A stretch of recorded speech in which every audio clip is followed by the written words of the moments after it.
ভেন্ডি বানাবো। ভেন্ডি কেটে নিয়েছি, পেঁয়াজটাও একটু কেটে নিয়েছি।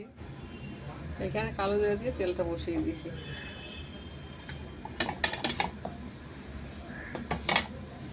ভেন্ডিগুলোকে দিয়ে দিলাম, টাকাটা খুলে দিয়েছি। এইবারে এগুলো দিয়ে দিই, টমেটো আর পেঁয়াজ। এই সরষে বাটাটা পরে দেবো, দেখাচ্ছি পরে।